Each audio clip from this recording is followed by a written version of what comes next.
Assalamualaikum warahmatullahi wabarakatuh. Yang saya hormati Bapak M. Syarif Khalili, SAG MPDI selaku dosen pengampu mata kuliah Metodologi Studi Islam. Perkenalkan, nama saya Amalia Tahta Rahmatillah dari Prodi Pendidikan Agama Islam semester 2.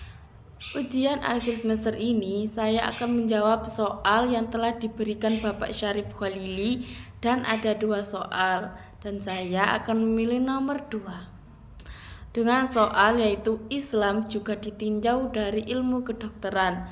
A. Jelaskan mengenai sumber-sumber ilmu kedokteran Islam.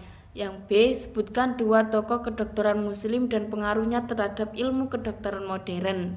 Baiklah, langsung saja ke dalam inti jawaban UAS ini. Yang pertama A. Sumber-sumber ilmu kedokteran Islam. Ilmu kedokteran Islam memiliki akar yang sangat dalam tentang sejarah perkembangan ilmu kedokteran. Salah satu sumber utama ilmu kedokteran Muslim adalah 1. Al-Quran. Al-Quran sering dianggap sebagai sumber utama inspirasi dan panduan dalam praktik kedokteran Islam. Ayat-ayat Al-Quran sering digunakan untuk memberikan panduan etika, moralitas, dan pedoman praktik medis yang sesuai dengan ajaran Islam. Yang kedua, hadis Nabi Muhammad. Hadis-hadis yang mengandung petunjuk medis dan kesehatan dari Nabi Muhammad juga menjadi sumber penting dalam ilmu kedokteran.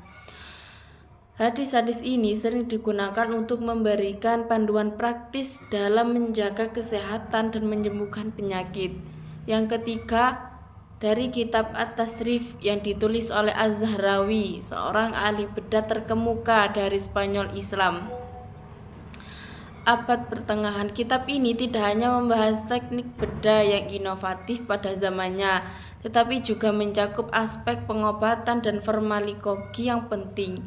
Kitab ini merupakan ensiklopedia tetap medis yang mencakup berbagai aspek praktik dan bedah yang inovatif pada zamannya, tetapi juga mencakup aspek pengobatan dan farmakologi yang penting sebagai contohnya, Al-Zahrawi memperkenalkan alat bedah baru yang teknik penjahitan luka yang menjadi dasar bagi praktik modern. Selain itu, ada kitab Al-Qanun fi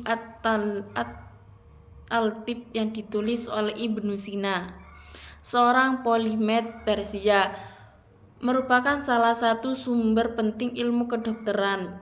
Karya ini bukan hanya berisi pengetahuan medis, tetapi juga mencakup filsafat dan ilmu alam. Contohnya, konkret dari kontribusi Ibnu Sina adalah perkembangan konsep epidemiologi dalam Al-Qanun fi Al-Tib yang membantu dalam pemahaman penyakit menular dan cara penyebarannya. Yang B. Tokoh kedokteran Muslim dan pengaruhnya. Tentu saja Ibnu Sina. Ibnu Sina adalah seorang filsuf dan ilmuwan Persia yang memiliki kontribusi besar dalam ilmu kedokteran. Karyanya yang paling terkenal adalah kitab Al-Qanun fi Al-Tib yang tadi saya sudah jelaskan, yang menjadi standar dalam ilmu kedokteran selama berabad-abad. Salah satu contoh konkret dari pengaruhnya terhadap ilmu kedokteran modern adalah konsep diagnosis klinis yang ia kembangkan. Ibnu Sina mengajarkan pentingnya mengamati gejala penyakit secara menyeluruh untuk membuat diagnosis yang akurat, sebuah prinsip yang masih relevan dalam praktik medis saat ini. Yang kedua, tentunya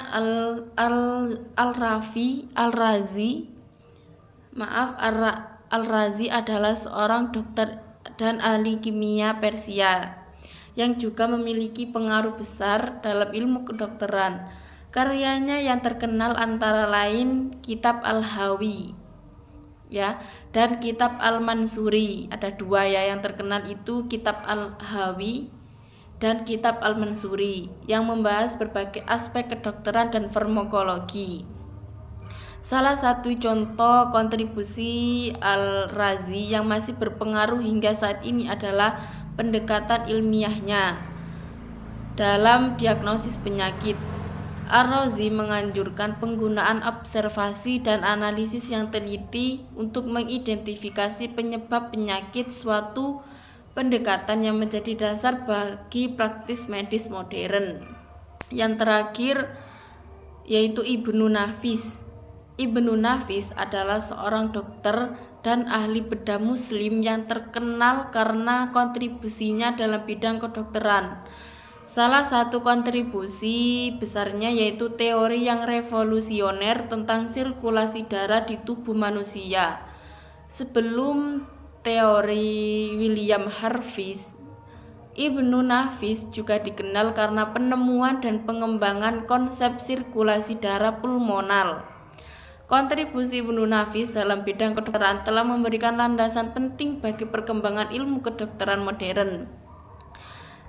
Ketiga tokoh ini tidak hanya memberikan kontribusi yang penting dalam ilmu kedokteran pada zamannya, tetapi juga mempengaruhi perkembangan ilmu kedokteran modern pada saat ini.